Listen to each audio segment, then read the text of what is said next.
China Bangladesh cricket দলের সঙ্গে একটি প্রীতি ম্যাচ খেলতে চায়। খবরটা ইতিমধ্যে আপনারা সবাই জানেন। তবে চায়নার সাথে আমরা অনেক আগেই একটি টি-20 ম্যাচ খেলেছি, কিন্তু সেটা পুরুষ দল নয়, সেটা বাংলাদেশ নারী ক্রিকেট দল 2012 সালে খেলেছিল।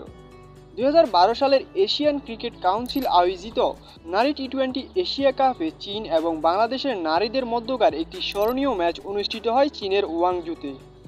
এটি ছিল আন্তর্জাতিক ক্রিকেটে দুই দেশের নারী দলের মধ্যে গুরুত্বপূর্ণ একটি লড়াই, যা বাংলাদেশের মেয়েদের জন্য হয়ে ওঠে এক জয়ের স্মৃতি। ওই ম্যাচে চীন প্রথমে ব্যাটিং করতে নেমে নির্ধারিত 20 ওভারে 6 উইকেট হারিয়ে 63 রান সংগ্রহ করে। চীনের ব্যাটিং লাইন আপ বেশ দুর্বল ছিল, যেখানে বাংলাদেশের বোলারদের নিয়ন্ত্রিত ও কার্যকরী বোলিংয়ের কারণে চীনা ব্যাটাররা বড় স্কোর গড়তে পারেনি। বাংলাদেশের স্পিনার সালমা খাতুন বল হাতে দারুণ প্রভাব ফেলেন। চীনের উল্লেখযোগ্য পারফর্মার ছিলেন জহুরে হাইসে, যিনি বল হাতে 2 উইকেট শিকার করেন।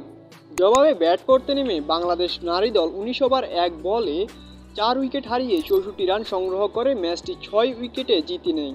ইনিংসটি ছিল ধৈর্য এবং কৌশলের প্রদর্শনী, যেখানে প্রতিপক্ষের দেওয়া ছোট লক্ষ্যকে ঠান্ডা মাথায় তাড়া করে নিজেদের জয় নিশ্চিত করে বাংলাদেশের মেয়েরা। এই ম্যাচে বাংলাদেশ দলের খেলোয়াড়দের মধ্যে সংহতি, পরিকল্পনা এবং পেশাদারিত্ব ছিল চোখে পড়ার মতো। আর চীনের মতো একটি দেশের বিপক্ষে এই জয় নারীদের আন্তর্জাতিক ক্রিকেটে বাংলাদেশের দৃঢ় অবস্থান প্রতিষ্ঠায় সহায়ক ভূমিকা পালন করে।